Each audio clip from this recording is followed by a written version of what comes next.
number one, the trend in period is not very consistent. ठीक है, the trend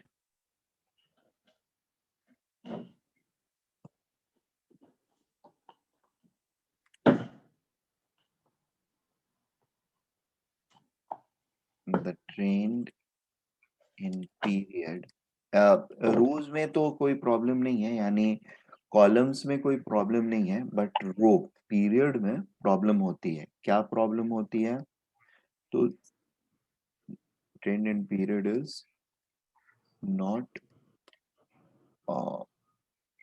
consistent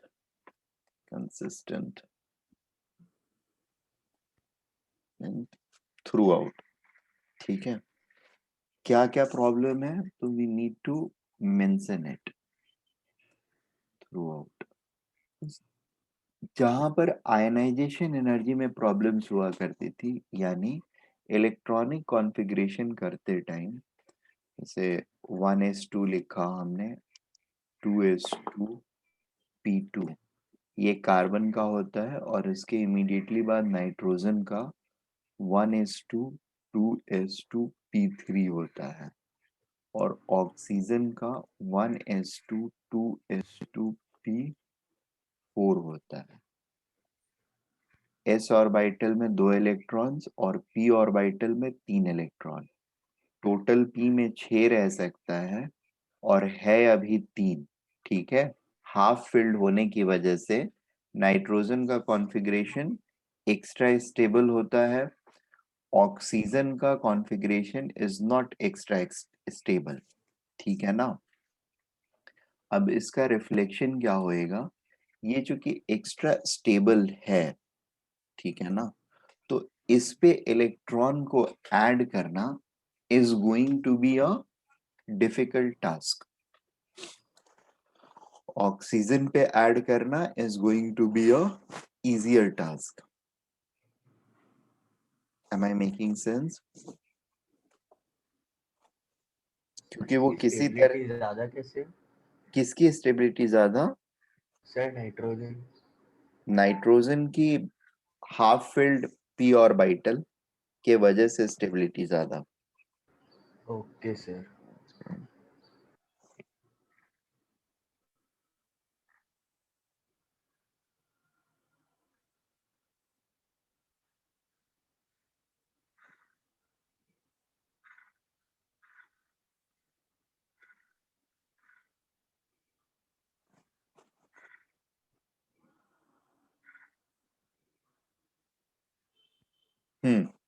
सो अब nitrogen is more stable.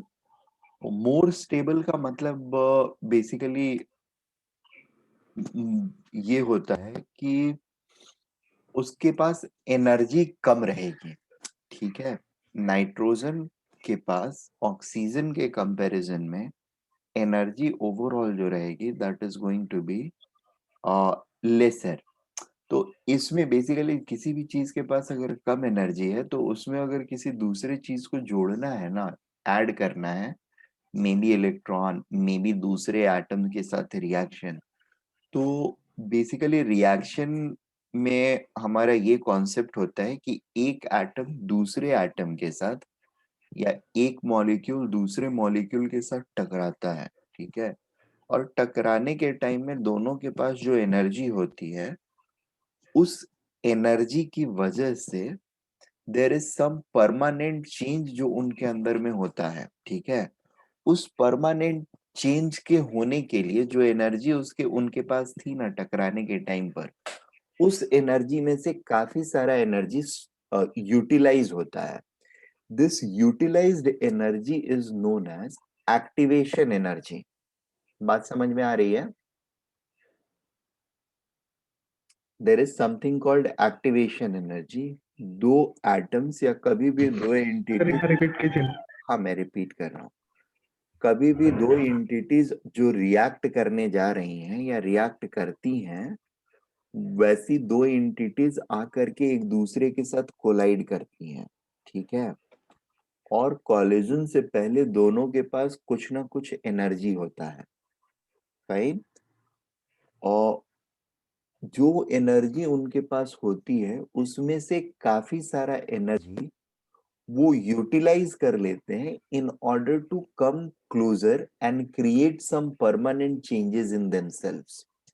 ठीक है, जिसके बाद उनके अंदर में केमिकल बॉन्डिंग वाली जो चीज होती है वो डेवलप होती है। तो यहाँ पे जो एनर्जी यूटिलाइज किया उन्होंने, उनके पास जो एनर्जी थी उसमें से जितना एनर्जी वो यूटिलाइज कर लेते हैं, या फिर अगर उनके पास नहीं है तो वो आजू बाजू यानी इन्वायरमेंट से वो एनर्जी लेते हैं, अक्वायर करते हैं। ठीक है, एंड उसको यहाँ पे यूटिलाइज करते हैं इन ऑर्डर टू इंटरेक्शन के लिए। इस एनर्जी को हम लोग बोलते हैं एक्टिवेशन एनर्जी। ठीक है ना। सेम एक्टिवेशन एनर्जी यहाँ पर नाइट्रोजन के लिए भी चाहिए। क्यों चाहिए? क्योंकि ये थोड़ा ज्यादा स्टेबल है। ज्यादा स्टेबल है मतलब इसकी पोटेंशियल एनर्जी जो है वो कम है। तो इसको किसी से अगर रिएक्ट करना होगा तो इसको क्या करना होगा? एक्टिवेशन एनर्जी इसको जनरली ज्यादा चाहिए होगा। बात समझ में आ रही है?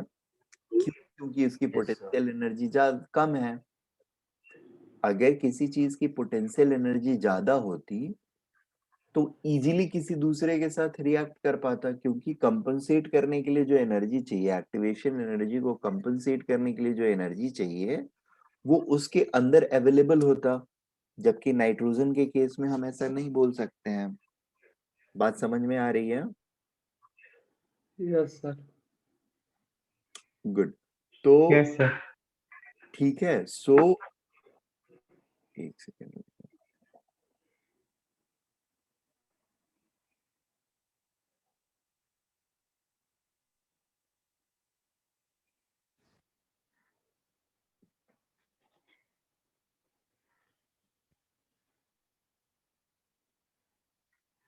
हम्म तो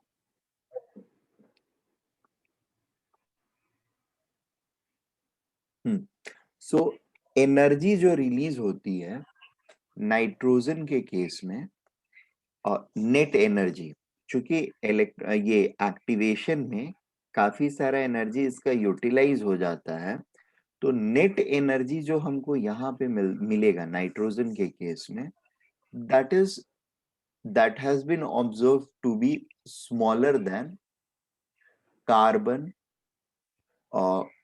ऑक्सीजन एंड इवन बोरॉन। ठीक है, बोरॉन वगैरह से भी कम एनर्जी इसमें मिलता है। So how is it going to be? Like boron की एनर्जी रहेगी, बोरॉन से ज्यादा कार्बन की एनर्जी रहेगी। सो बोरॉन से ज्यादा कार्बन की एनर्जी हमको मिलेगी। कार्बन के बाद नाइट्रोजन की एनर्जी जो होगी ये कम हो जाती है। ठीक है, और नाइट्रोजन के बाद फिर से ऑक्सीजन की एनर्जी जो रहेगी वो बढ़ जाएगी। नाइट्रोजन से ज्यादा ऑक्सीजन की एनर्जी रहेगी, और ऑक्सीजन से ज्यादा फिर फ्लोरीन की एनर्जी रहेगी। फ्लोरीन के बाद फिर क्या होगा? अचानक से फिर से डिप होएगा नियॉन के ऊपर। क्यों? क्योंकि इसका भी एक्स्ट्रा स्टेबल होता है। इसका क्या होता है? Fluorine is 1s2 2s2 p5, और नियॉन जो होता है उसका कॉन्फ़िगरेशन होता है 1s2 2s2 p6। राइट, ये फुल्ली फिल्ड होता है। तो फुल्ली फिल्ड होने की वजह से स्टेबिलिटी यहाँ पर सबसे ज्यादा रहेगी। इस स्टेबिलिटी को ब्रेक करके इलेक्ट्रॉन ऐड करने में we will require much more energy, and therefore net energy जो हमको मिलता है इलेक्ट्रॉन ऐड करने से उसकी अमाउंट काफी कम हो जाती है। ठीक है, सो एक तो नाइट्रोजन का कम रहेगा अपने आजू बाजू वालों से, और दूसरा नियॉन का भी कम रहेगा कंपेयर टू इट्स आजू बाजू वाले atom.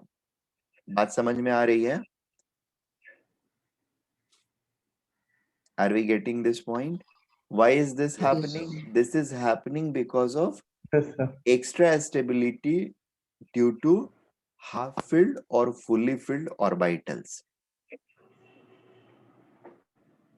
Is it okay?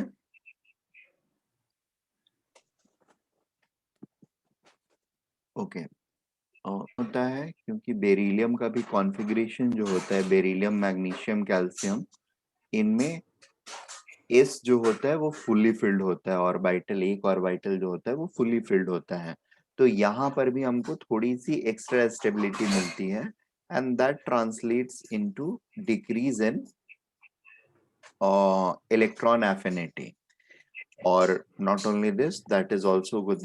These factors are also going to help us in deciding the order of ionization energy.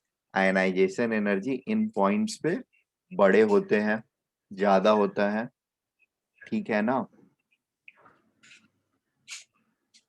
Hello, Yes, Yes, sir. sir.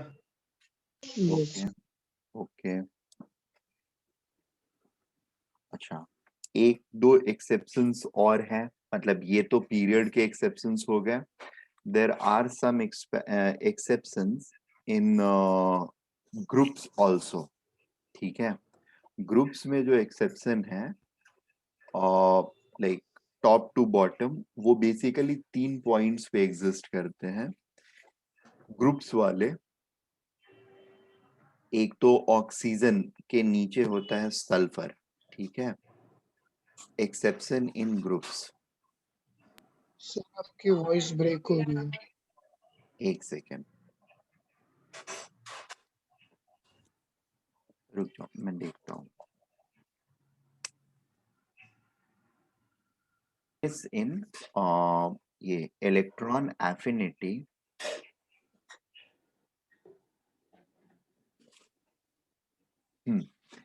is generally explained by the fact that ये जो members है ना, oxygen, fluorine, इनका जो electron affinity है that is considered to be somewhat awkward, ठीक है? इसमें ऐसा नहीं है सल्फर क्लोरीन का ऑकवर्ड है। वैल्यूज देखने में हमको ये लगता है कि इसके बाद इसकी वैल्यू कम हो जानी चाहिए थी, but it is observe that ये sulphur and chlorine and neon की जो वैल्यूज है ना, they are the normal values which should be there. Group 2 वालों की जो वैल्यू है specially towards the right side में, वो ऑकवर्ड वैल्यू है, ठीक है? ऑकवर्ड वैल्यू क्यों है, इसके पीछे रीजन ये दिया जाता है, दीज आर ऑकवर्ड वैल्यूज, ठीक है? रीजन जो होता है वो ये होता है कि बहुत कम स्पेस, बहुत छोटे रेडियस में या बहुत छोटे वॉल्यूम में there are ample of electrons which are there, ठीक है? काफी सारे इलेक्ट्रॉन्स, जैसे ऑक्सीजन के अंदर 6 या फ्लोरीन के अंदर 7 इलेक्ट्रॉन्स होते हैं, बट उनका एटॉमिक रेडियस काफी कम होता है, यानी वॉल्यूम जो होता है जिसमें उन इलेक्ट्रॉन्स को एडजस्ट किया गया है that is quite low, making sense? और लो होने की वजह से, वॉल्यूम लो होने की वजह से, the amount of repulsion which these electrons will be putting on any extra coming electron, बाहर से जो इलेक्ट्रॉन आ रहा है उसके ऊपर जो फोर्स ऑफ रिपल्सन ये electron already present denser electron density जो फोर्स अप्लाई करेगा that is going to be quite high, ठीक है? इस रिपल्सन को ओवरकम करने में जितनी एनर्जी एक्चुअली ऑक्सीजन को प्रोड्यूस करनी चाहिए थी उतनी एनर्जी वो नहीं देता है, या जितनी एनर्जी फ्लोरीन को एक्चुअली प्रोड्यूस करनी चाहिए थी उतनी एनर्जी फ्लोरीन भी नहीं देता है। बात समझ में आ रही है?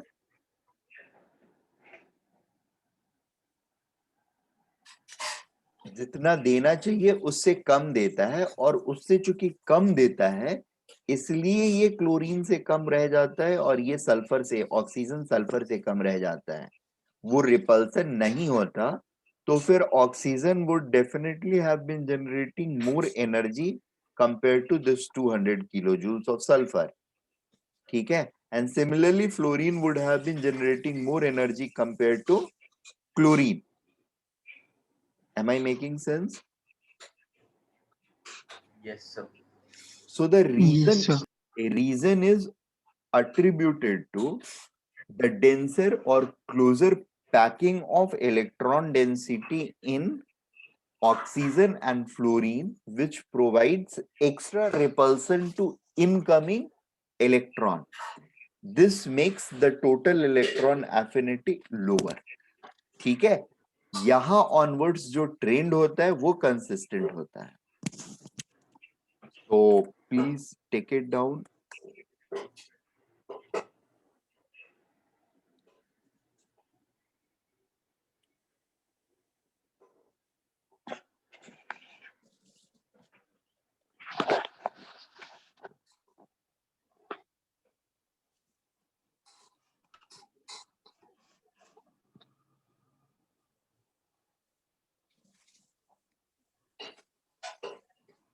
Sir neon. क्या हुआ? सर ओ एफ और नियॉन भी है ना? हाँ हाँ.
Is it okay?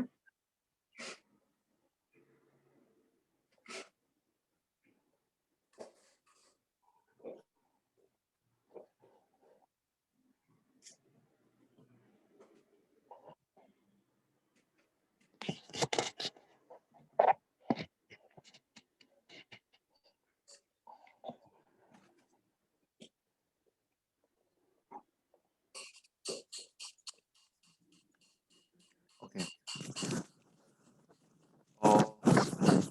Fine. So these are the exception points. अब exception points के बाद वापस से हम लोग अगले ट्रेंड की तरफ आते हैं. Let us analyze the size of cation and anion. ठीक है.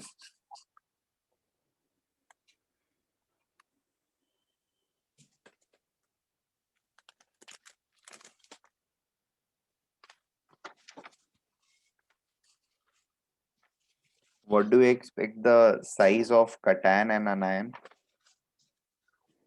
कैसा रहेगा cation और anion का साइज? सर कट क्या हुआ? कटान बड़ा रहेगा अनायन से. cation बड़ा रहेगा anion से. क्यों? cation कैसा होता है? वो पॉजिटिव चार्ज होता है. हाँ, cation पॉजिटिव चार्ज होता है. तो cation बड़ा कैसे रहेगा? cation छोटा रहेगा ना.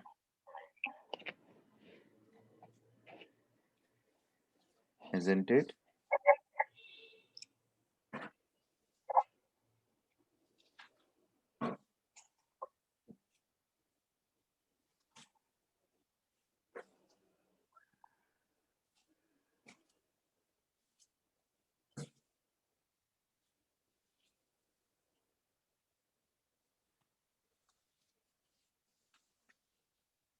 कटायन छोटा रहना चाहिए ना।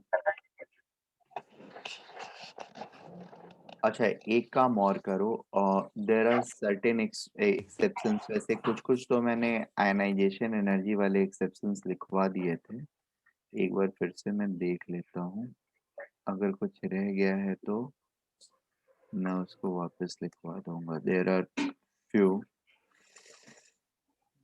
ट्रेंड इन ग्रुप लिखवाया है, ट्रेंड हो गया। बी का ionisation is greater than boron. हाँ सर, आनायन बड़े रहेंगे, थोड़ा कंफ्यूज हो गया। राइट ना, अनायन बड़े रहेंगे और कटायन छोटे रहेंगे। Yes sir.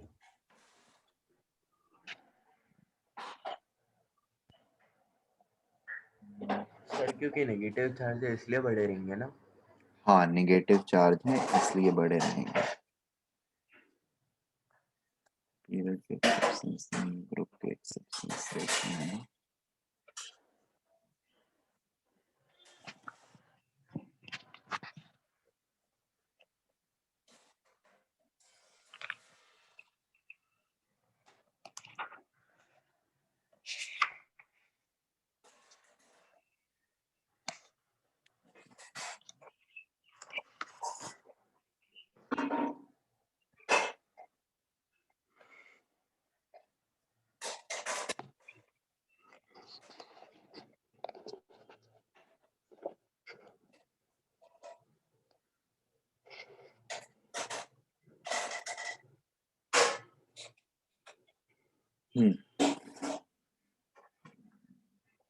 अरे ये सब पीरियड का ही है ना, ये 15 है।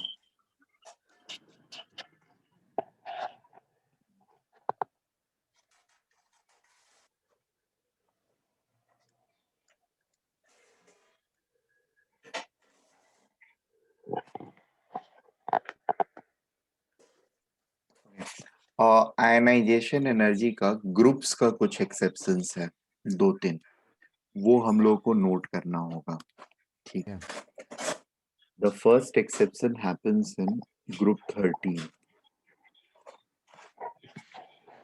एक्चुअली ये मैं लिखवा रहा हूँ पीरियड्स के अंदर में ही, जगह यहाँ पे नहीं है। Let us just note it.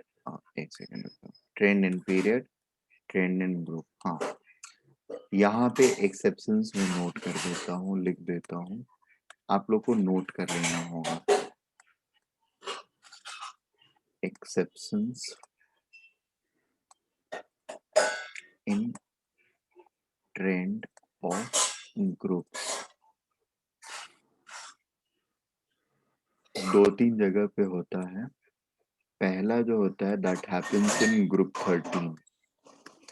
Group 13 में ऑर्डर जो होता है टॉप से बॉटम तक, वो होता है बोरॉन, बोरॉन के नीचे एल्यूमिनियम, एल्यूमिनियम के नीचे गैलियम, गैलियम के नीचे इंडम, इंडम के नीचे टीएल, टेरूलियम, ठीक है। And we expect that ionization energy should decrease down the group, right? I.e. decreases down the group. Group expected. However, it does not happen. This does not happen. Does not take place. Take place क्या करता है? The actual order is boron has highest, ठीक है, followed by terulium, Tl, which is then followed by gallium, which is then followed by aluminium, and finally by indum, ठीक है। This is the order: boron, beryllium, gallium, aluminium, and indum. You can also plot a diagram depicting their order, atomic number and ionization energy. Okay. Boron has highest ionization energy, followed by that of aluminium, followed by that of gallium. This is boron, this is Al, this is Ga. Then we again come back to indium, and finally we have Tl, which is just below boron. So it happens to be something like this. It follows this sort of order.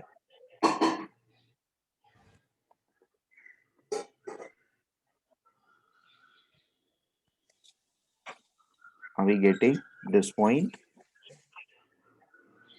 It's kind of zigzag. I mean, obviously it is zigzag, but that is how it is.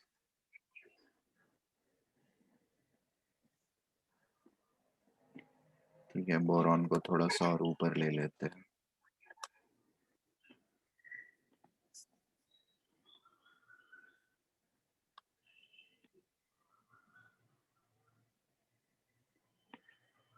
ठीक है.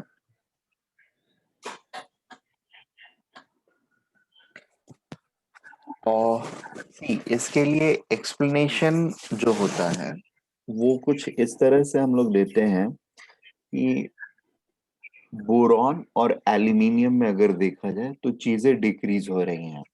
ठीक है. Boron और aluminium के case में the ionisation energy is decreasing. ठीक है ना.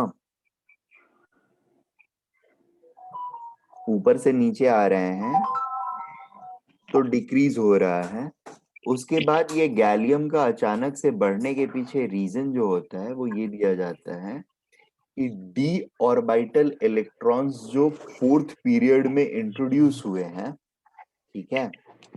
पीरियड 2 और 3 में डी इलेक्ट्रॉन्स नहीं होते हैं, फोर्थ पीरियड में डी इलेक्ट्रॉन्स पहली बार आते हैं.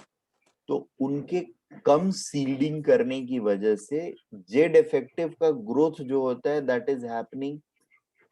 ठीक है. which gets fully reflected at gallium. 10 electrons जो डी ऑर्बिटल में आए, डी ऑर्बिटल में 10 इलेक्ट्रॉन, 10 इलेक्ट्रॉन के आने के बाद जो maximum force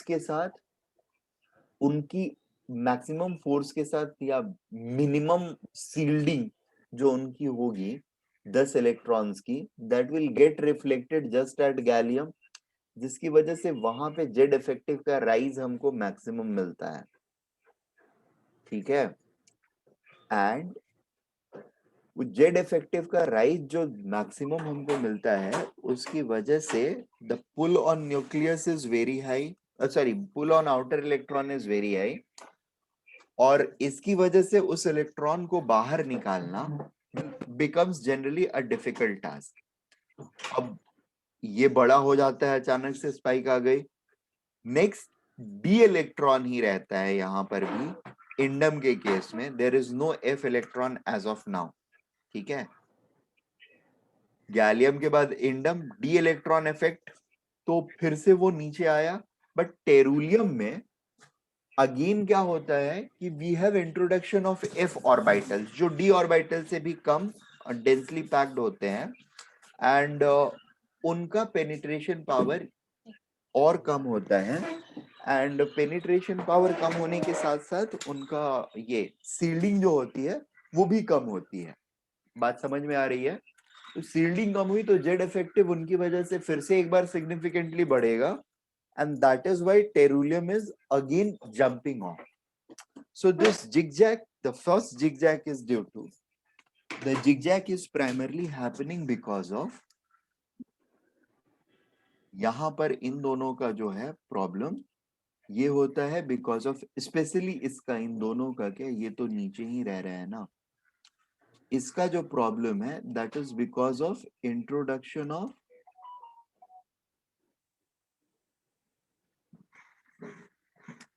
d orbital electrons, right? और ये क्यों प्रॉब्लम क्रिएट कर रहा है हमारे लिए? इंट्रोडक्शन ऑफ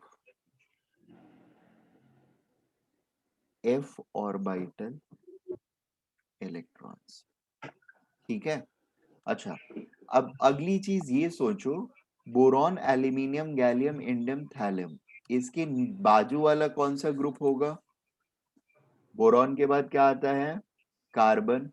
एल्यूमिनियम के बाद सिलिकॉन। गैलियम के बाद जर्मेनियम। सिलिकॉन। हाँ, सिलिकॉन, जर्मेनियम, इंडियम के बाद टिन, और टीएल के बाद, ट्रिलियम के बाद लेड, ठीक है? ग्रुप 14। तो ये जो यहाँ पर इंपैक्ट हम लोग को देखने के लिए मिल रहा है, सिमिलर इंपैक्ट हम यहाँ पर भी सिलिकॉन और जर्मेनियम के साथ भी ऑब्जर्व करेंगे क्या? सॉरी, सिलिकॉन और टिन के साथ भी ऑब्जर्व करेंगे क्या? करना चाहिए ideally. I am sorry, tin बोल रहा हूं मैम, लेड के साथ, एसआई और लेड के साथ भी सिमिलर ट्रेंड हम लोग को ऑब्जर्व करना चाहिए। सिलिकॉन नहीं यार, आई एम सॉरी सिलिकॉन तो ग्रुप पीरियड 3 का ही है ना, जर्मेनियम एंड लेड, ठीक है? Germanium and lead. यहाँ पर डी गैलियम पे हो रहा है प्रॉब्लम, तो गैलियम के बाद जर्मेनियम है, यहाँ पर भी वो प्रॉब्लम परसिस्ट करनी चाहिए, ऑब्वियसली थोड़ा कम अमाउंट में, बट परसिस्ट करनी चाहिए, उसकी परसिस्टेंसी रहनी चाहिए। Am I making sense? अगर D का इफेक्ट ये बढ़ने की वजह से यहां पर आ रहा है, F का इफेक्ट यहां पर आ रहा है, तो ये अगले वाले एटम जो हैं, एटॉमिक नंबर्स, उन पे भी ट्रांसमिट होने चाहिए ना। उसको न्यूट्रलाइज होने में थोड़ा टाइम जाएगा ना, अचानक से थोड़ी हो सकता है। So the same effect is reflected in the trend of germanium and lead also in group 14, ठीक है? उनका भी ट्रेंड एग्जैक्टली यही होता है।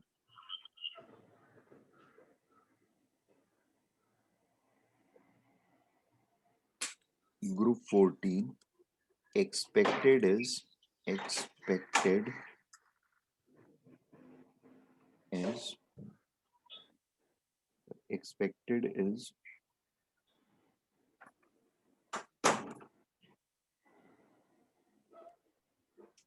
carbon greater than sulfur greater than, sorry sulfur बोल रहा हूँ,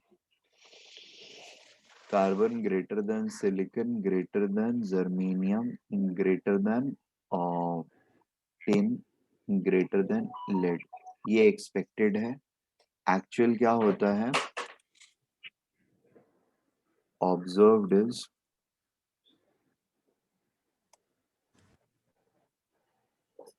कार्बन ग्रेटर देन, और ये यहां पर, ओके वेट, SI GE के ऑर्डर में चेंजेस नहीं रहते हैं, there is only change in PB and SN।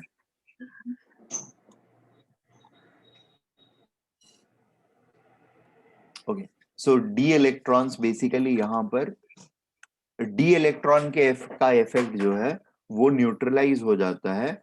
The effect is only reflected at F वाला additions, this has got neutralised, ये सेकेंड वाले पे न्यूट्रलाइज होता है। एंड अब आगे के जो एलिमेंट्स होते हैं ना, इसके अलावा के जो एलिमेंट्स होंगे, मतलब पीबी के बाद 15th रो में जो एलिमेंट होएगा, उसमें F ऑर्बिटल का भी इफेक्ट नहीं दिखेगा। डी वाला एक के बाद ही खत्म हो जाता है, यानी गैलियम के बाद इफेक्ट खत्म हो जाता है। Pl F वाले इलेक्ट्रॉन्स का इफेक्ट Pb तक आता है, सेकेंड रो तक आता है, ये सॉरी सेकेंड कॉलम तक आता है, थर्ड कॉलम में न्यूट्रलाइज होके खत्म होता है। आगे अगर हम बढ़ते हैं जी ऑर्बिटल वाले जब आएंगे तो उनमें फिर से इस तरह का ट्रेंड हमको देखने को मिलेगा एंड पॉसिबली वो थर्ड एलिमेंट तक जाएगा। बात समझ में आ रही है हम लोग को? क्योंकि उसका पेनिट्रेशन पावर, जी का पेनिट्रेशन पावर डी का कम है, एफ का उससे कम है और जी का उससे भी कम होगा। ठीक है, so the second exception happens at PB and SN. ठीक है, पीबी का ज्यादा होता है, एसएन का कम होता है, होना चाहिए एसएन का ज्यादा पीबी का कम, होता उल्टा है। This is also I mean this is also termed as inert pair effect, जो कि हम लोग बाद में पढ़ेंगे, इसी में पढ़ेंगे बट थोड़ी देर बाद पढ़ेंगे। Okay, there is third exception. Third exception happens in B block. Hello hello हाँ, Yes, sir. Yes, sir. Third exception happens in B block. इसमें group 4, group 5, group 6 and 10।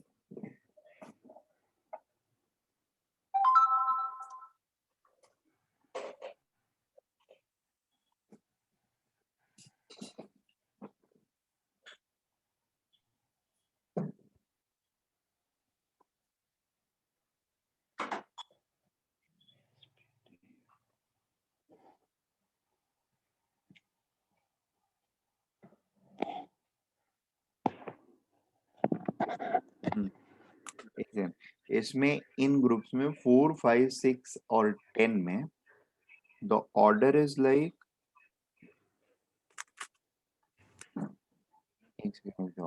I think fifth period का ना सबसे ज्यादा होता है ionization energy, यानी नीचे वाले का। रुक जाओ एक सेकंड दो मुझे, मैं बता रहा हूँ एग्जैक्ट चीजें।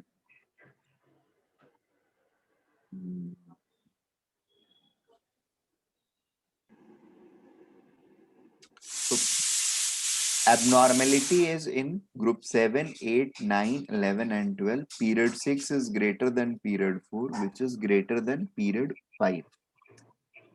This happens because of less shielding due to f orbital electrons added in lanthanides. ठीक है, so these were 3 exceptions जिनको हमें ऐड करना था।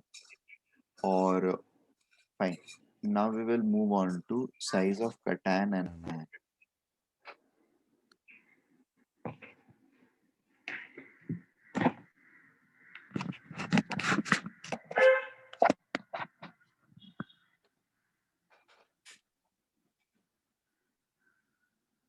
Size of cation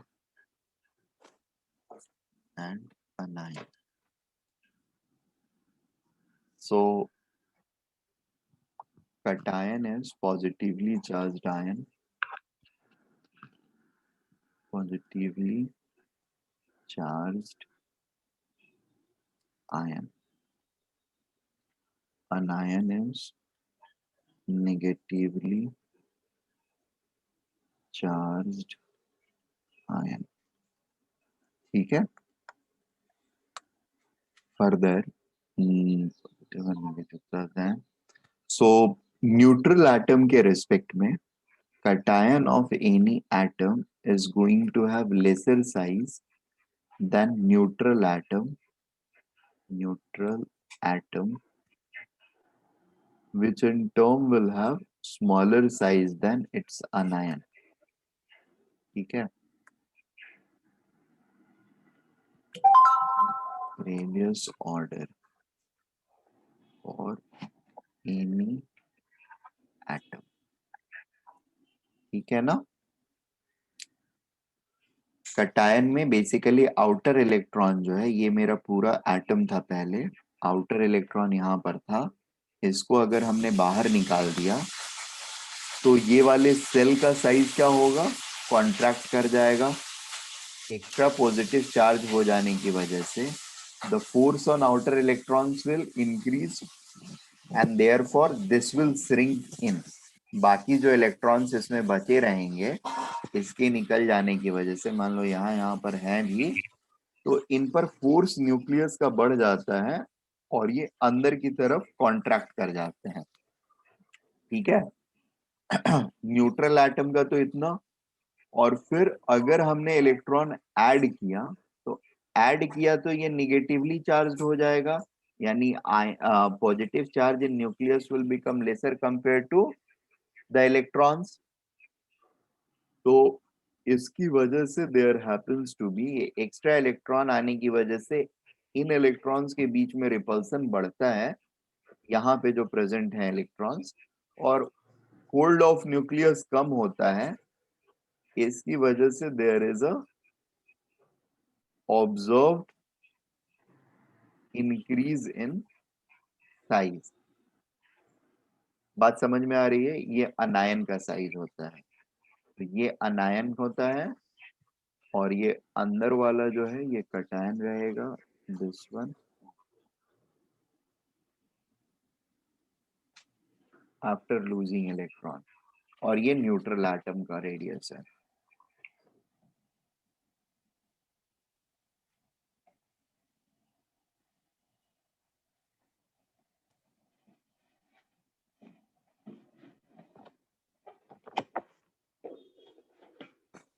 fine. अब ट्रेंड कैसा होता है? तो जैसे कटायन का ट्रेंड या अनायन का ट्रेंड जनरली फॉलोज, जनरली मतलब हर जगह पे it follows same order as radius of atom. ठीक है, there has not been any exception as such which has been observed except one। एक ही एक्सेप्शन है, और वो एक्सेप्शन मैं बता देता हूं आप लोगों को, इसके अलावा कोई एक्सेप्शन होता नहीं है।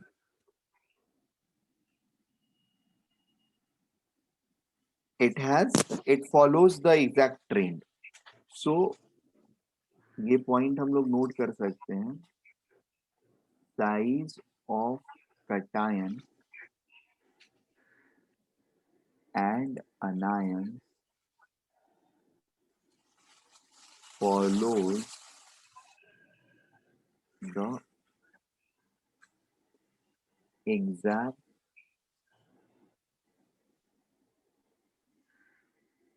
trend of atomic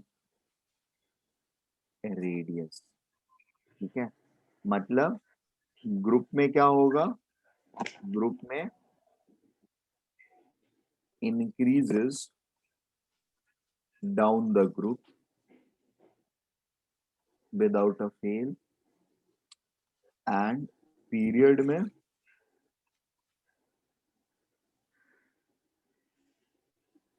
decreases from left to right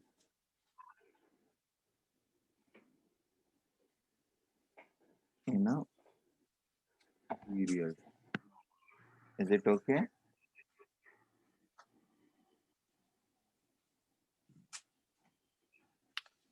The only exception which happens or takes place is anions के लिए। अनायंस और कटायंस के लिए एक्चुअली कोई एक्सेप्शन नहीं होता है।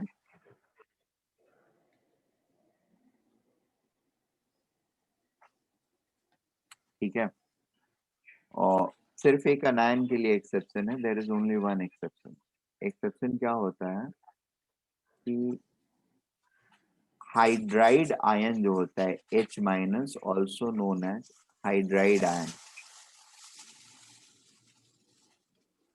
ठीक है, जनरली हाइड्रोजन जो होता है वो स्मॉलेस्ट एटम होता है, तो हम ये एक्सपेक्ट करेंगे कि हाइड्रोजन के ऊपर अगर निगेटिव चार्ज डालते हैं, उससे जो हाइड्राइड आयन बनता है वो भी सबसे छोटा अनायन होना चाहिए। ठीक है, बट अनफॉर्चुनेटली ऐसा होता नहीं है। हाइड्राइड आयन जो होता है ये फ्लोराइड आयन से बड़ा आयन होता है।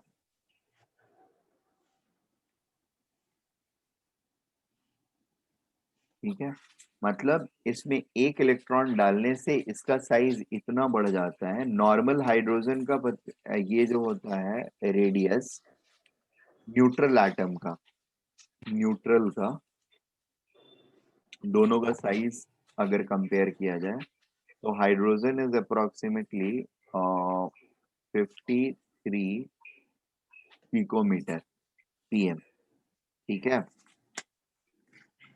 और आपका फ्लोरीन का नॉर्मल साइज जो रहता है atomic radius that is approximately, एक सेकंड,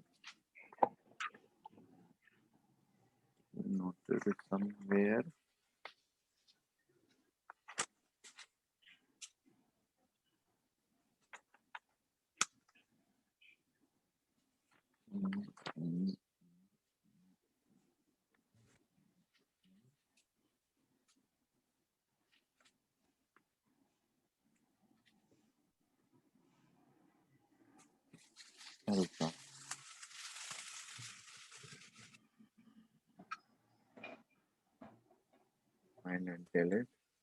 एक्चुअली अनायन का है मेरे पास, इसका नहीं है। रेडियस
फ्लोराइड फ्लोरीन का नॉर्मल साइज जो होता है दैट इज 71 पिकोमीटर, ठीक है।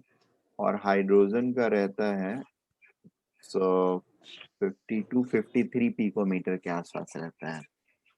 और इनके अनायन का साइज जो होता है this becomes 140 picometre and this stands at 131 picometre, ठीक है। यानी हाइड्राइड आयन जो होता है वो फ्लोराइड आयन से बड़ा हो जाता है। So the smallest ion anion in periodic table is going to be which one? Not hydride, rather fluoride, ठीक है। Smallest anion, getting the point. Smallest cation कौन सा होगा? वो डेफिनेटली H+ ही होगा, उसमें कोई डाउट नहीं है। That is just the nucleus of hydrogen which is very tiny and very small, ठीक है। उसके कंपैरिजन में और कोई नहीं रह सकता है। तो smallest cation is going to be hydrogen only H+, but smallest anion is not hydride, rather fluoride ion, ठीक है। नॉर्मल ट्रेंड जो होते हैं वो दैट इज फॉलोड, फ्लोराइड के बाद नीचे क्लोराइड जो होगा उससे बड़ा होगा, ब्रोमाइड उससे बड़ा होगा, so on so fourth. Oxygen का जो साइज होता है, सॉरी इसका 140 लिखा है ना, 140। एंड ऑक्सीजन का भी जो साइज होता है O- का या O2- बेसिकली बोलते हैं हम लोग उसको, ऑक्साइड अनायन का O2- का साइज भी रफली 140 होता है पिकोमीटर, रफली बट होता है। हाइड्राइड का एग्जैक्टली होता है, यानी ये 140 पॉइंट समथिंग रहता है, ये 139.9 समथिंग रहता है पिकोमीटर, सो दोनों के साइजेस मतलब डेसिमल हटा करके देखेंगे तो 140 140 रहते हैं, but oxygen 2 minus is smaller than hydride ion. Making sense? Okay, Yes, sir. fine. So this is about ionic radius. Ionic radius के बाद the next thing which we are going to discuss is ionization energy और ये electron affinity के बाद third important character जो होता है that is electron electronegativity. ठीक है, ये रेडियस तो हो गया हमारा. रेडियस के ट्रेंड के बाद sixth one is going to be electronegativity. Electronegativity. Now this is something which is of good importance to us. Why good importance? इसका मतलब क्या होता है वो पहले हम लोग समझ लेते हैं. Electronegativity is defined as the tendency or nature of an element to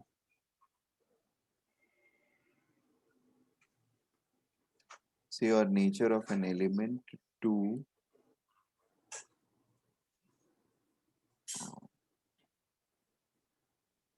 sorry, not an element, of an atom to pull bonded pair of electrons towards itself. ठीक है, this is known as electronegativity. यहाँ पर the key fact is bonded pair of electrons, not any or not free electrons, rather bonded pair of electrons. मतलब एक atom दूसरे atom के साथ interact कर रहा है या कंबाइन कर रहा है, उस पॉइंट ऑफ टाइम पे इन दोनों के बीच में इंटरेक्शन होएगा. ठीक है, और ये इंटरेक्शन के टाइम पे ये जो बॉन्डेड इलेक्ट्रॉन्स होंगे, उन बॉन्डेड इलेक्ट्रॉन्स में से दोनों के न्यूक्लियस जो होंगे, ठीक है, ये पहले वाले का न्यूक्लियस, ये दूसरे वाले का न्यूक्लियस, तो ये जो इलेक्ट्रॉन्स यहाँ पर हैं शेयर्ड, उसको ये न्यूक्लियस अपनी तरफ खींचने की कोशिश करेगा और ये न्यूक्लियस अपनी तरफ खींचने की कोशिश करता है. बात समझ में आ रही है? Yes, sir. Okay.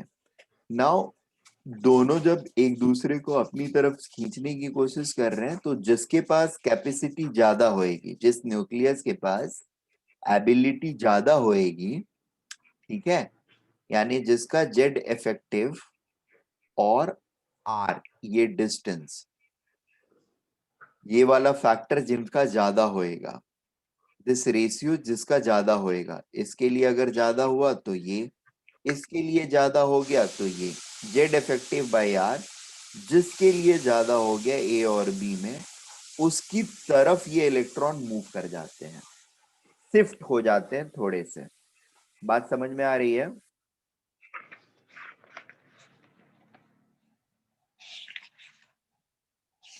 This bonded pair of electrons will shift from their original or actual position, ठीक है, as expected in normal scenario, and will shift towards the atom which has greater Z effective by radius ratio. ठीक है, because that nucleus will have, or at nucleus of that atom will have greater attractive pull over the bonded electrons. Am I making sense to all of you? Yes, sir. रहेगा जिसका Z मतलब charge, जिसके nucleus पे charge by radius का ratio जिस nucleus पे ज्यादा रहेगा, जिस एटम का ज्यादा रहेगा, वो इलेक्ट्रॉन्स को ज्यादा अपनी तरफ पुल करेगा, और अपनी तरफ पुल करेगा तो वो इलेक्ट्रॉन जिनको अपने एक स्पेसिफाइड लोकेशन पे रहना था, वो थोड़ा सा टुवर्ड्स राइट या टुवर्ड्स लेफ्ट शिफ्ट कर जाएगा। ठीक है, अब टुवर्ड्स लेफ्ट या राइट शिफ्ट करता है तो होता क्या है, मान लो ये लेफ्ट शिफ्ट किया थोड़ा सा, ठीक है, तो लेफ्ट शिफ्ट जैसे ही ये इलेक्ट्रॉन्स किया, इस वाले न्यूक्लियस के ये थोड़ा पास आ गया, तो इलेक्ट्रॉन डेंसिटी जो मेरे इसके स्फीयर में पहले था, न्यूट्रल फेज में था, उससे ज्यादा इलेक्ट्रॉन डेंसिटी हो जाएगा इसके पास। बात समझ में आ रही है? ये इलेक्ट्रॉन्स अगर इसके तरफ शिफ्ट किया, ये इलेक्ट्रॉन्स इसकी तरफ शिफ्ट किया, मतलब इधर से थोड़े इलेक्ट्रॉन्स यहाँ पर और आएंगे ना, तो इसका जो ओरिजिनल रेडियस है या वॉल्यूम है, उस वॉल्यूम में electron density will increase, and this increase in electron density is simply reflected as delta minus. Making sense? Yes, sir. Yes. ठीक है ना? Yes, sir. और यहां पर ऑटोमेटिकली डेल्टा पॉजिटिव हो जाएगा। This is called polarization. क्या बोलते हैं इसको? Polarization. पोलराइजेशन। और ये डेल्टा पॉजिटिव और डेल्टा निगेटिव एक मॉलिक्यूल के अंदर में जो डेवलप हुआ, this is called as dipole. दो पार्शियल पॉजिटिव, मतलब दो डिफरेंट टाइप के चार्जेस का क्रिएट होना in an atom is said as creation of dipole. ठीक है, डाइपोल। डाइपोल का मतलब दो पोल्स का साथ साथ एग्जिस्ट करना, दो इक्वल एंड अपोजिट पोल्स का साथ साथ एग्जिस्ट करना। जैसे मैग्नेट जो है हमेशा डाइपोल की तरह एग्जिस्ट करता है, नॉर्थ और साउथ को सेपरेट नहीं कर सकते, वो हमेशा एक बार मैग्नेट के पार्ट होते हैं, राइट ना? नॉर्थ भी रहेगा, साउथ भी रहेगा, right? Yes, sir. You can not separate north and south. Similarly अगर पॉजिटिव और नेगेटिव चार्जेस का एक कॉम्बिनेशन जो कि इक्वी स्पेस्ड रहे, दोनों एक दूसरे में एनहिलेट ना रहे हो जाए, एनहिलेट का मतलब एक दूसरे के साथ आकर के अगर फ्रीली इनको छोड़ देते हैं, तो ये इसकी तरफ अट्रैक्ट, ये इसकी तरफ अट्रैक्ट होकर के दोनों एक दूसरे में मिल जाएगा, और मिलते के साथ ही चार्ज इनका डिसअपियर हो जाएगा। एक पॉजिटिव है एक निगेटिव है तो न्यूट्रल चार्ज हो जाएगा, फिर इनकी एग्जिस्टेंस ही खत्म हो जाएगी। तो डायपोल कब होता है? जब ये पॉजिटिव और ये निगेटिव बिना एक दूसरे के फर्दर पास आए हुए एक फिक्स डिस्टेंस पर किसी भी रीजन से कंटिन्यूअसली एग्जिस्ट करते रहते हैं, सच दैट इनके बीच में डिस्टेंस जो है, सेपरेशन जो है वो बहुत कम हो। ठीक है, मतलब इनके बीच का सेपरेशन में भी 1 mm या 2-3 mm रह सकता है, और हम किसी दूसरे पॉइंट पर इनका इफेक्ट देखने की कोशिश कर रहे होते हैं, विच इज लाइक सेंटीमीटर और maybe metre away. So they create these type of atoms are going to create a dipole, chemical dipole। Physics में भी डाइपोल वगैरह आप लोगों को पढ़ने हैं।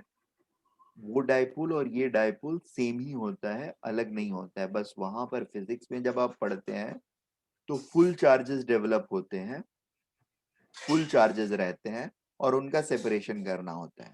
केमिस्ट्री में जब हम लोग पढ़ते हैं तो we do it partial charges के साथ। यहाँ पर पार्शियल चार्ज ही बन पाता है, फुल चार्ज नहीं बनता है। फुल चार्ज के टाइम पे डाइपोल फिर उसको नहीं बोलते, उनको हम आयंस में काउंट करते हैं, एंड उनके बिहेवियर्स थोड़े अलग होते हैं। अच्छा, अब यहाँ पर एक चीज और समझ लेते हैं हम लोग कि बेसिकली इसकी एबिलिटी ज्यादा हुई इलेक्ट्रॉन्स को, बॉन्डेड इलेक्ट्रॉन्स को अपनी तरफ पुल करने के लिए। तो ये क्या किया, इलेक्ट्रॉन्स को थोड़ा सा अपनी तरफ शिफ्ट करा लिया। मान लो कोई दूसरा एटम लेते हैं जिसकी पुलिंग एबिलिटी और ज्यादा है, तो वो क्या करेगा, इस इलेक्ट्रॉन, इस एटम को अगर उससे रिप्लेस कर लेते हैं तो सब कुछ ऐसा ही होगा।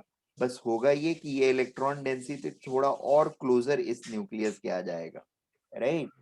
और डेल्टा जो निगेटिव है इसकी वैल्यू जो होगी वो बढ़ जाएगी। सिमिलरली डेल्टा पॉजिटिव की वैल्यू बढ़ जाएगी। M I right? Yes, sir.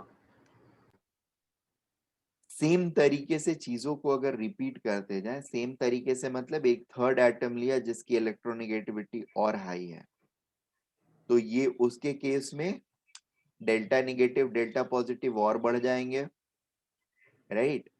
And Yes. A time might come जब ये इलेक्ट्रॉन डेंसिटी कंप्लीटली शिफ्ट हो जाए इसी न्यूक्लियस की तरफ, राइट ना।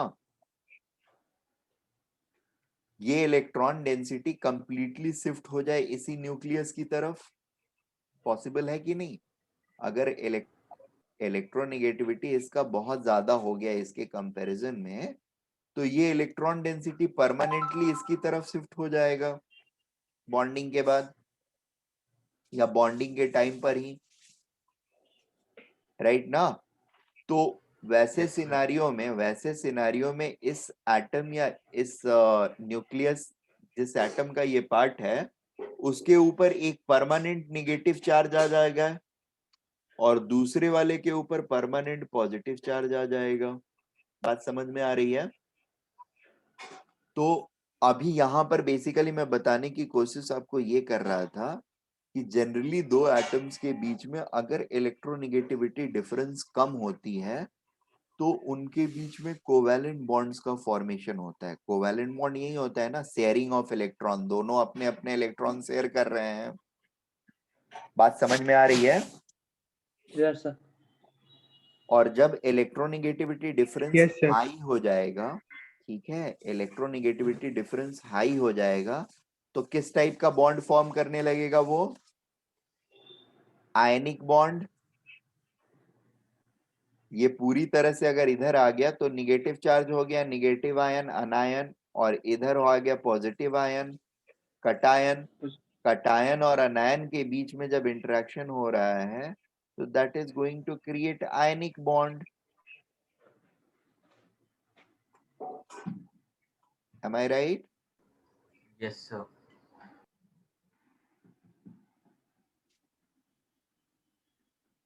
Is it clear? Yes, sir.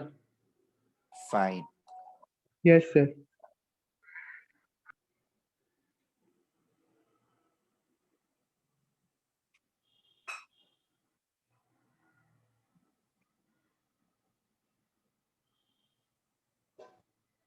ठीक है। सो अभी इलेक्ट्रोनिगेटिविटी की टेंडेंसी या उसकी क्वांटिफिकेशन जो है उसके लिए कुछ, क्या हुआ? हेलो? Hello. हाँ, कुछ बोल रहे हो कोई? No, sir. Okay fine. So just a second. Electronegativity जो चीज है इसको मेजर करने के लिए कुछ लोगों ने कुछ अलग अलग स्केल्स दिए हैं, ठीक है। जैसे वहां पर हमारे पास क्या था, इलेक्ट्रॉन एफिनिटी की क्वांटिफिकेशन के लिए वी हैड, या आयनाइजेशन एनर्जी के लिए एनर्जी का जो यूनिट था या जो मेथड था उसी को हम लोग यूज कर लेते थे। बट ये एक्चुअली एनर्जी तो है नहीं, ये अट्रैक्टिव पावर है। तो इसके अट्रैक्टिव पावर को एक्सप्लेन करने के लिए या बताने के लिए there were some scientist who has given some or postulated some concepts, ठीक है।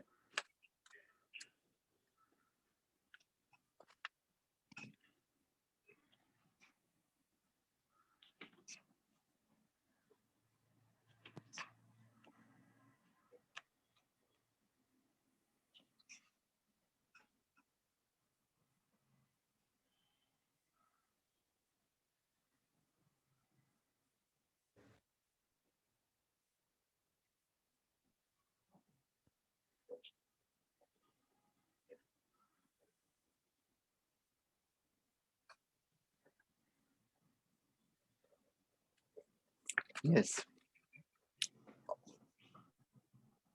We can move on to next page.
Page 20. Okay.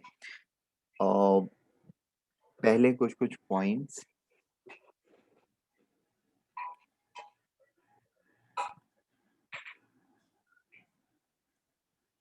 Due to या फिर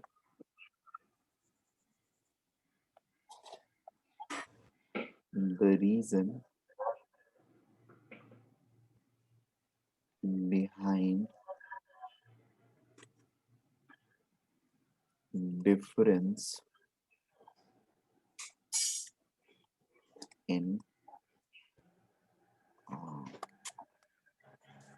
difference in attraction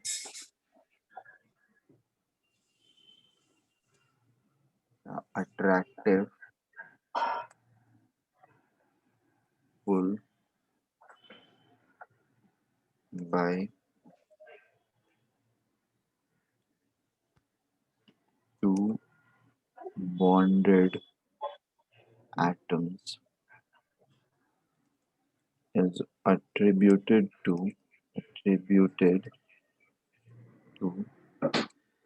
their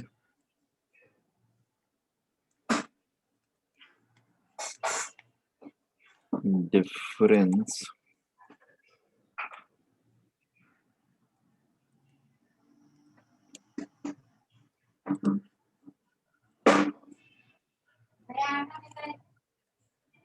आज आ जाएगा दीदी हाँ वो बना दीजिए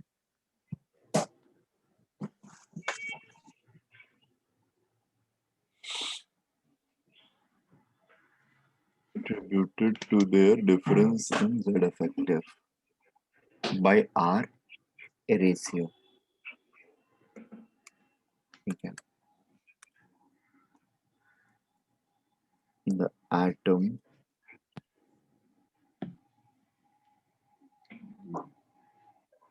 with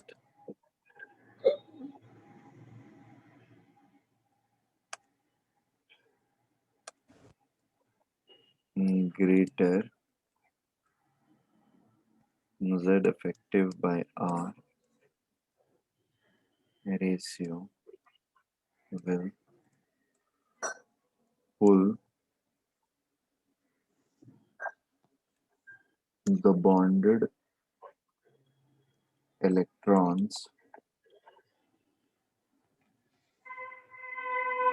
more towards self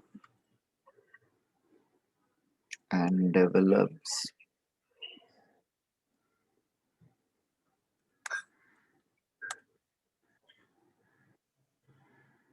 partial negative charge.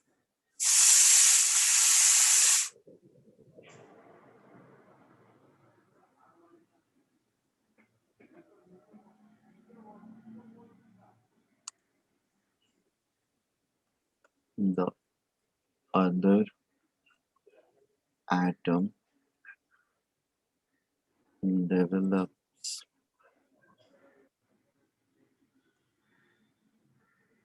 partial positive charge. Delta positive has electron density has moved away sir 1 minute थोड़ा ऊपर कीजिए ना. from it. रुक जाओ बच्चा, मैं करता हूँ.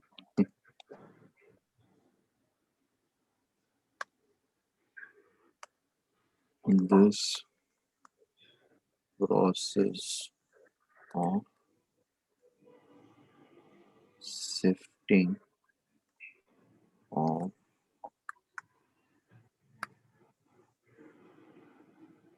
bonded pair of electrons from their natural position towards atom with greater Z effective by R value is known as polarization.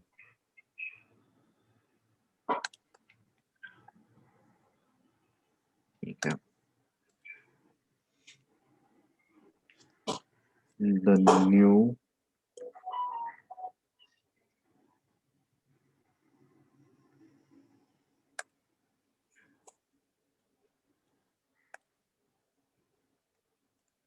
this molecule with partial positive charge on one atom and partial negative charge on other atom is termed as dipole. ठीक है.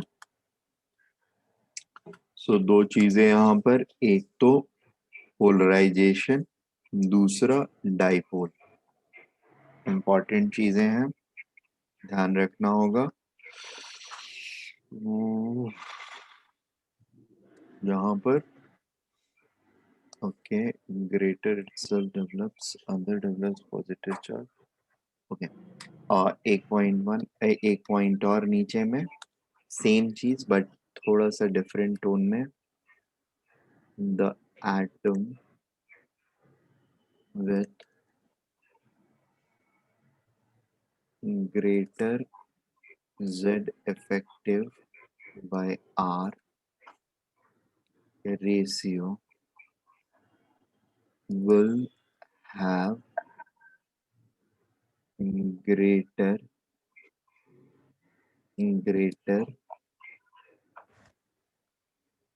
pulling effect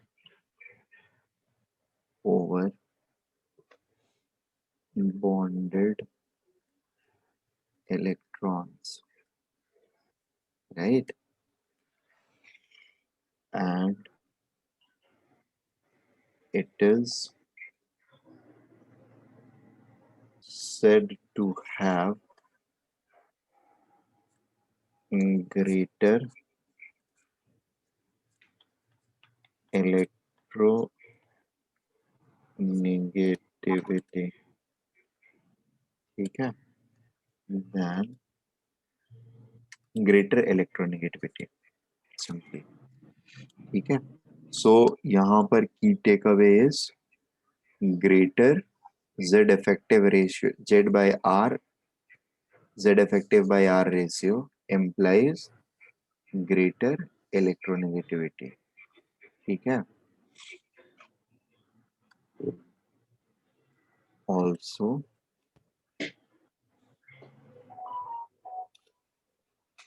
if electronegativity of two bonded atoms are same, they will form covalent bond, whereas if their electronegativity is difference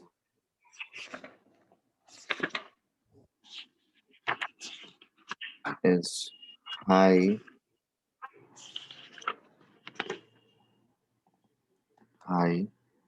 the electron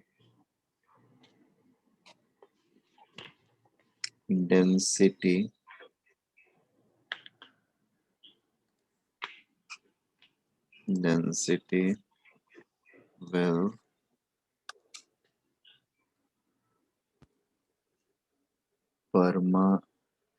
permanently shifts towards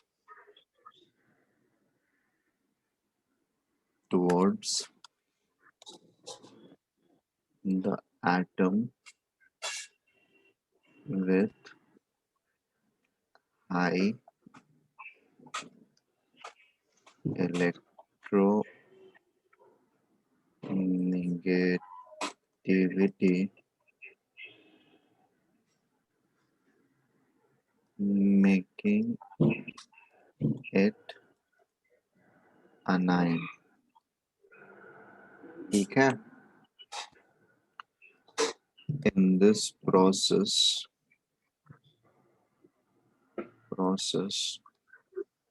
the covalent bond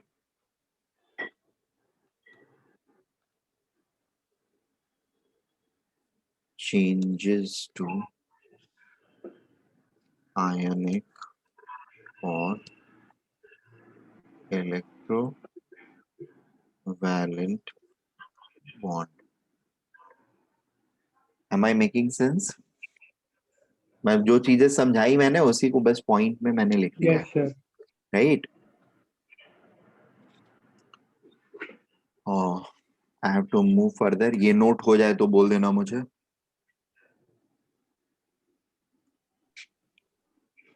sir आपकी आवाज एको कर रही है. मेरी आवाज eco कर रही है ऐसा क्यों हो रहा है यार होना तो नहीं चाहिए मैंने कुछ और एक्स्ट्रा तो रखा नहीं है यहाँ पे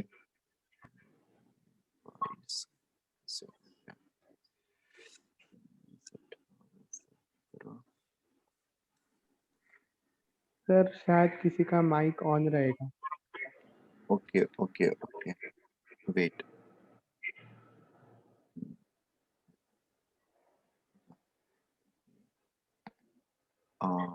गौतम यस गौतम सर आप अपना माइक ऑफ कर लीजिए जब बोलना होगा या रिप्लाई करना होगा तभी आप माइक को ऑन करिए ठीक है हाँ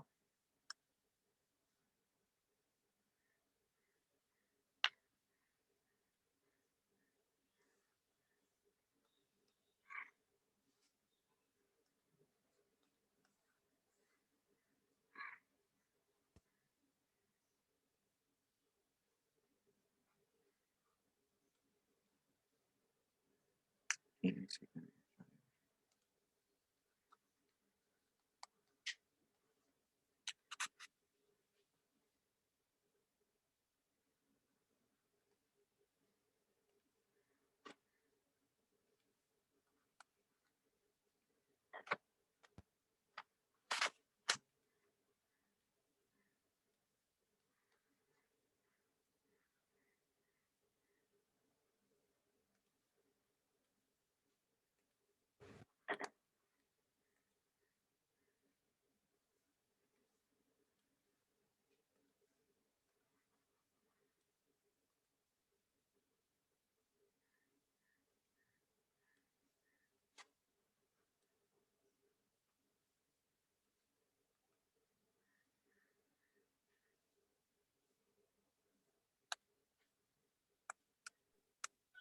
सर आज पीडीएफ सेंड कर दीजिए। हाँ, मैं अभी सेंड कर देता हूँ, 2 मिनट रुक जाना, लेक्चर खत्म होने के बाद तुरंत भागना मत, ठीक है? मैं अभी सेंड करूंगा, फिर मैं भूल जाता हूँ, ओके सर। ठीक है ना?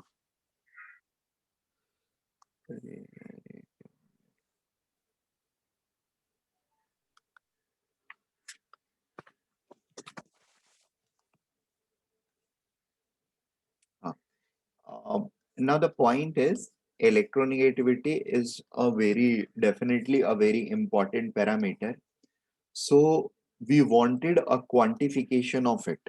अब ऐसे तो हम बोल के रख नहीं सकते हैं ना कि भाई इसका ज्यादा है, इसका कम है, इसका इससे ज्यादा है, 108 118 एलिमेंट्स हैं, अच्छा इससे इसका ज्यादा है, इससे इसका कम है। ऐसे अरेंज करके पूरी टेबल तो हमेशा याद नहीं रख सकते हैं। So a quantification was very much necessary for it. और quantification करने के लिए there were different methods which are deployed. ठीक है, अलग अलग साइंटिस्ट ने इसके लिए अलग अलग स्किल्स डेवलप किए, ठीक है? So in order to quantify electronegativity,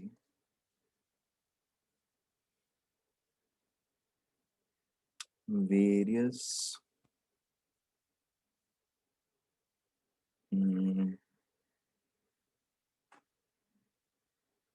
rules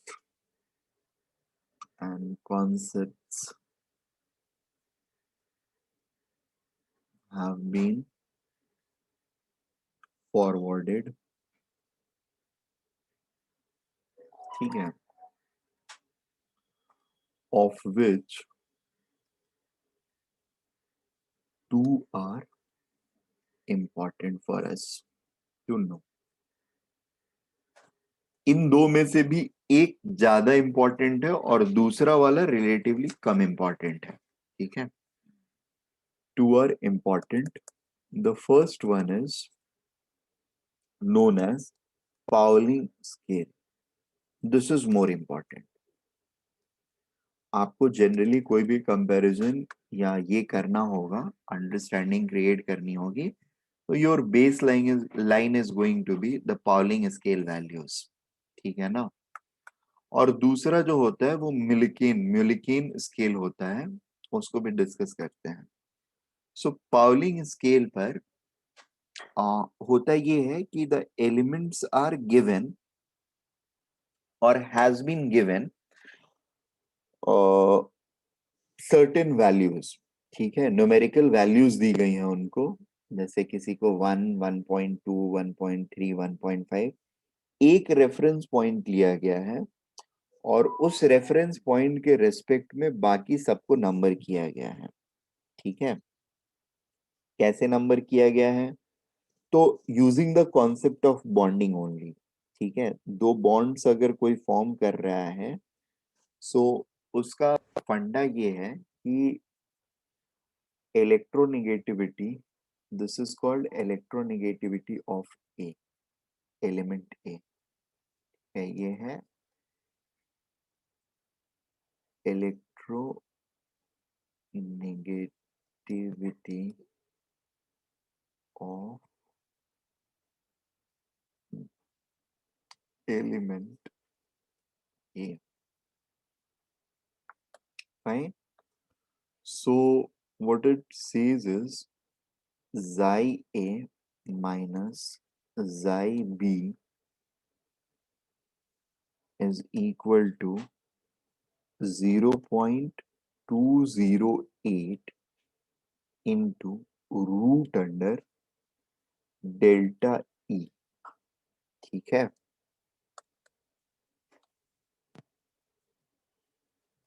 Where delta E is equal to EAB minus root under EAA into EAB, Bb.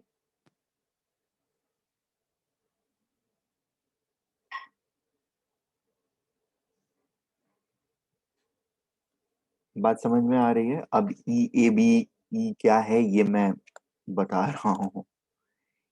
E is E A B का मतलब है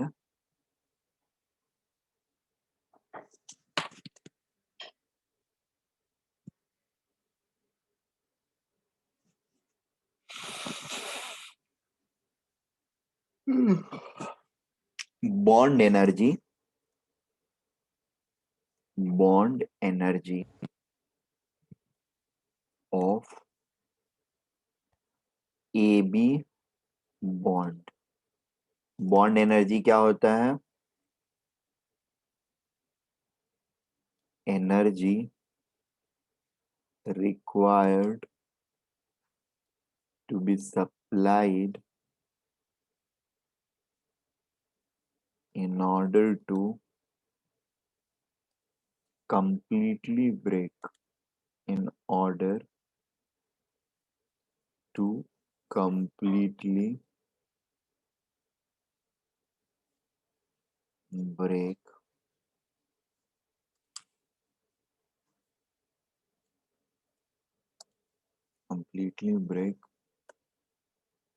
the bond between A and B atoms। ठीक है, A क्या होगा? Energy required to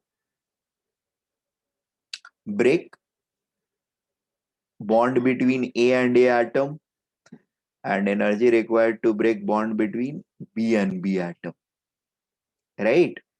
बात समझ में आ रही है हम लोगों को? यस अब सर। ऑब्वियसली इसमें किसी ना किसी एक एलिमेंट को कुछ एक वैल्यू देना है और उसके बाद बाकी एलिमेंट्स जो है उनका वैल्यू हम एक्सपेरिमेंट्स के थ्रू निकालते जाएंगे, right?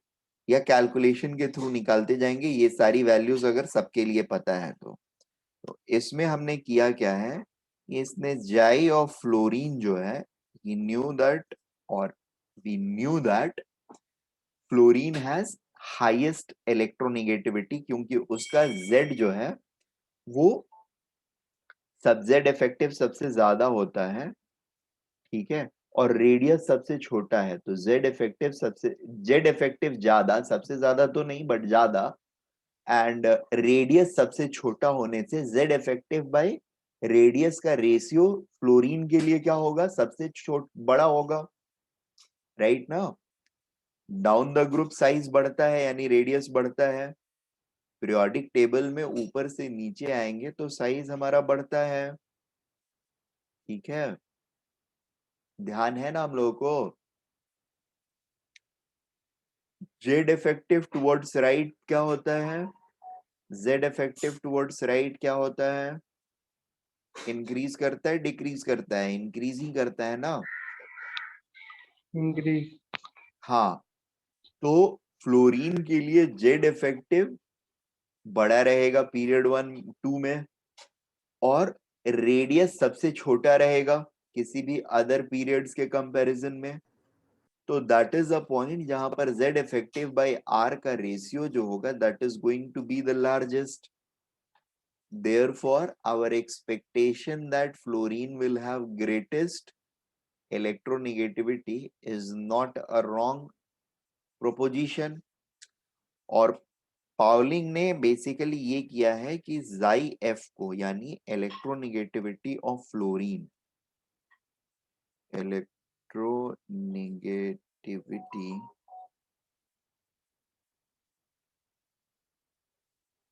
Of fluorine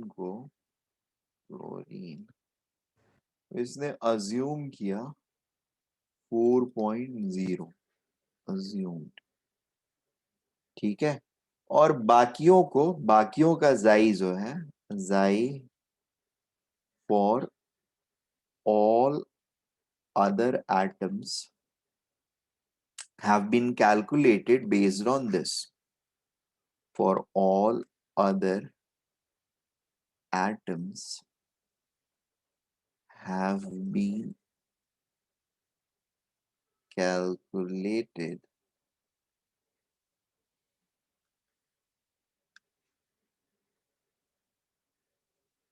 based on xi f value, that is electronegativity of f के वैल्यू के ऊपर इसको कैलकुलेट किया हमने। ठीक है, अब कैलकुलेटेड वैल्यूज का थोड़ा सा ऑर्डर देख लेते हैं।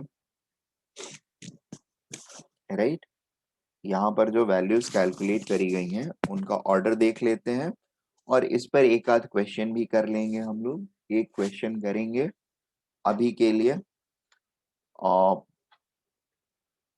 क्वेश्चन है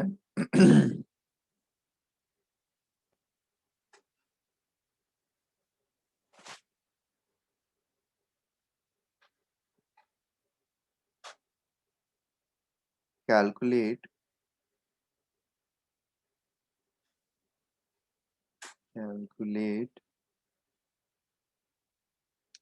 xi of hydrogen if E of HH is equal to 104 kilocalorie per mole. Energy of HF bond is 134 kilocalorie per mole, and energy of FF bond is 36 kilocalorie per mole. ठीक है, and xi f is equal to 4.0. Can we do that?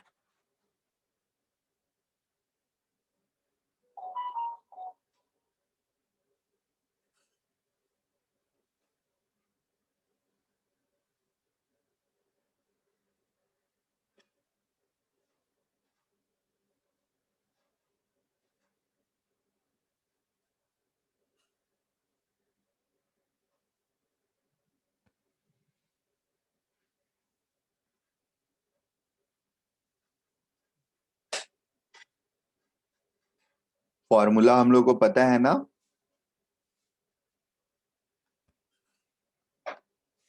ये ऊपर में लिखवाया है मैंने।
Hello, Yes. ठीक है, और calculate xi of carbon if xi of hydrogen is 2.1 and energy of CC bond is 83.1 kilocal per mole. Energy of CH bond is 98.8 kilocal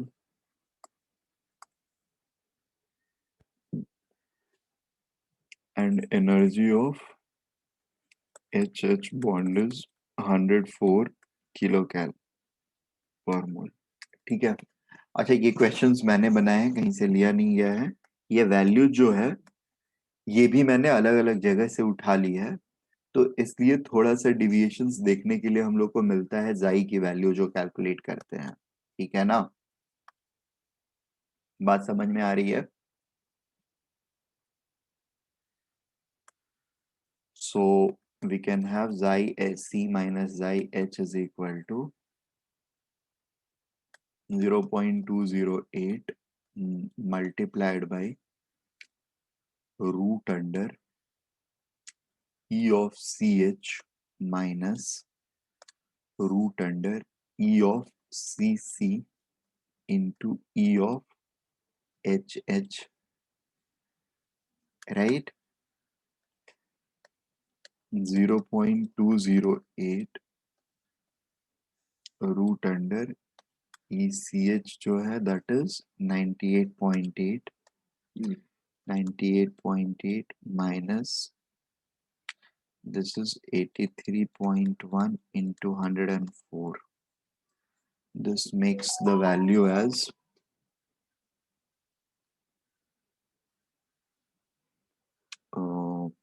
83.1 into 104 to this root, and the answer is 92.96. So this will simply become 98.8 minus 92.96. 0.208. This will be further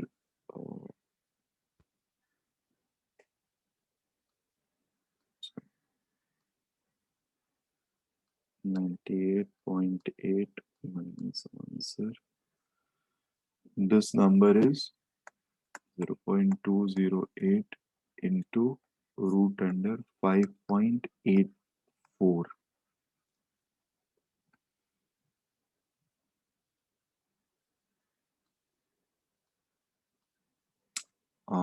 This is then going to be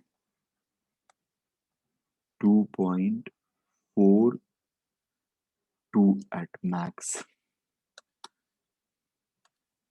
This will transform into 208. It's 0.323. ठीक है।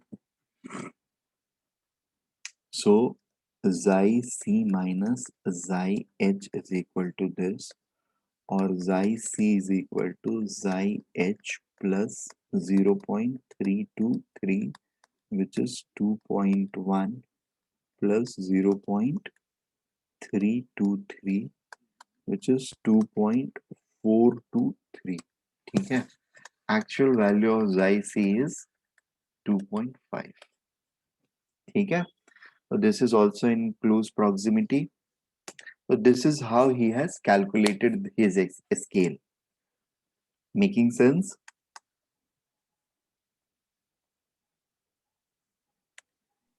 Yes, sir. The second scale is given. The second important scale is Mulliken scale. Sir, 0.208 into 2.42 is equal to 0.50336 होगा ना? इतना होगा क्या? मैंने कुछ गलत कर दिया क्या? Okay, yeah, seems.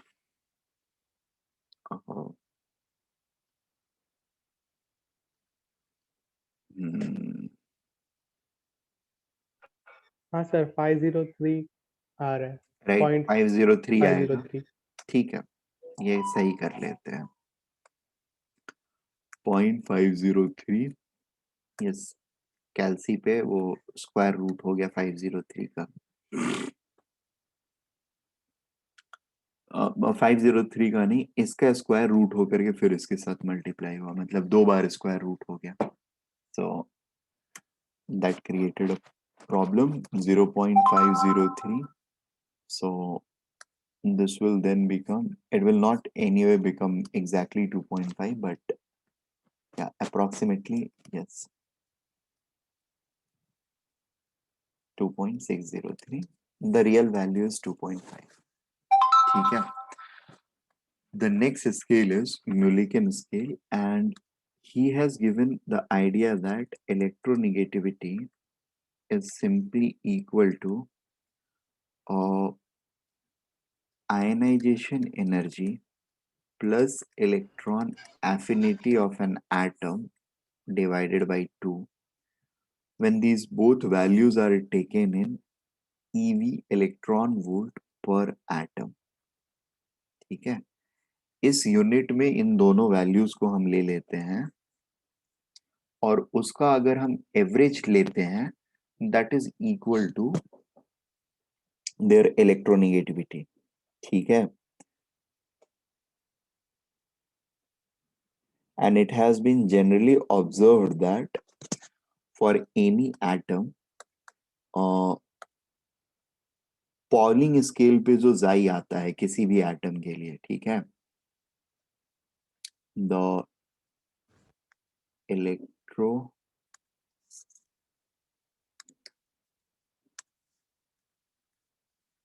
In value on Pauling scale is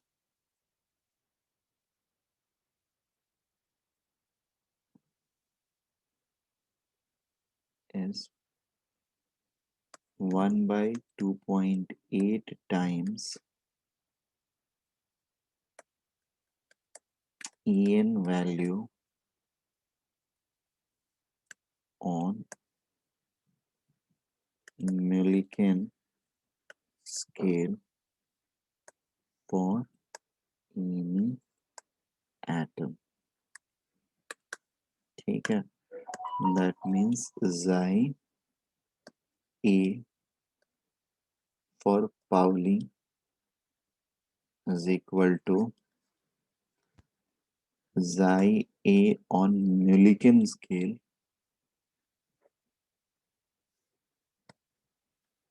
by 2.8. Is it okay?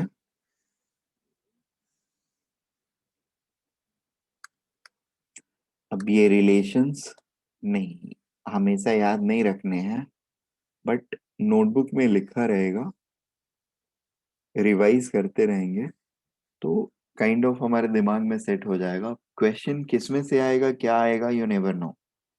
सो ये इंफॉर्मेशन है जो हमको ध्यान में रखनी पड़ती हैं और ये इंफॉर्मेशन ही है. ठीक है. इसके ऊपर एक्चुअली चीजें बेस्ड हैं जो इससे डेराइव होंगी, बट अभी के लिए ये इंफॉर्मेशन ही है. ठीक है ना. एक पॉइंट और आखिरी point,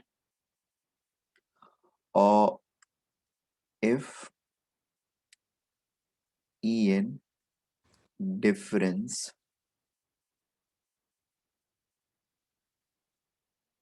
on Pauling scale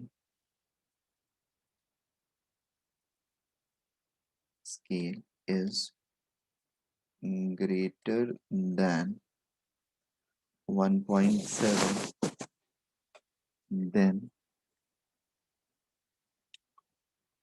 between two atoms,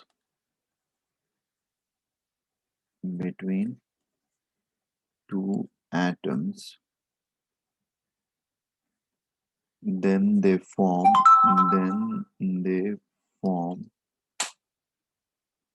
ionic bonds. ठीक है.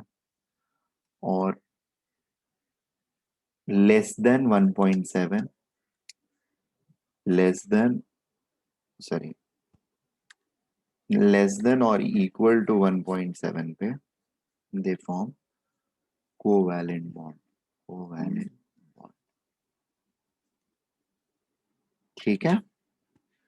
1.7 लेस देन 1.7 पे 1.7 से आयनिक होने लगता है. अब इस पे एक और भी साइंटिस्ट आते हैं, उन्होंने एक रूल दिया कि बताया, मतलब फैक्चुअल चीजें, कि ये डिफरेंस जितना ज्यादा रहेगा, बेसिकली उसने ये बोला कि हर एटम, एक एटम दूसरे एटम से अगर वो चीज हम लोग केमिकल बॉन्डिंग में पढ़ेंगे, और उसने ये बोला एक एटम दूसरे एटम के साथ अगर इंटरेक्ट करता है और वो कोई भी बॉन्ड फॉर्म करता है, मतलब दो एटम्स के बीच में बॉन्ड फॉर्म होती है, तो वो बॉन्ड जो होगा ना तो प्योरली कोवैलेंट होगा और ना ही प्योरली इलेक्ट्रोवैलेंट होगा, ठीक है। It will have both the characters, कोई एक कैरेक्टर बहुत ज्यादा डोमिनेंट होगा और दूसरा कैरेक्टर बहुत ज्यादा सब्सिडेंट होगा, ठीक है। अगर इलेक्ट्रोनेगेटिविटी डिफरेंस बहुत ज्यादा है तो electrovalent character will be dominant, it will be more than 90%। अगर इलेक्ट्रोनेगेटिविटी डिफरेंस कम है, जितना कम रहेगा कोवैलेंट कैरेक्टर उतना ज्यादा हो जाएगा और electrovalent character will diminish significantly, ठीक है। तो ऐसी उसने थ्योरी दी थी। Anyway those theory we are going to do in next chapter. अभी के लिए इलेक्ट्रोनेगेटिविटी के ऊपर हमको ये करना है, फोकस करना है, ठीक है ना। यस और सर। इलेक्ट्रोनेगेटिविटी क्या है उसके बारे में मैंने आइडिया दिया। कल इसका ये ऑर्डर वगैरह डिस्कस करेंगे हम लोग, और ऑर्डर के बाद फिर metallic and non metallic character को ये कैसे अफेक्ट करता है, that is something which we are going to discuss. Okay yes sir. Okay Yes, sir. Sir PDF हाँ, पीडीएफ मैं अभी देता हूँ और साथ में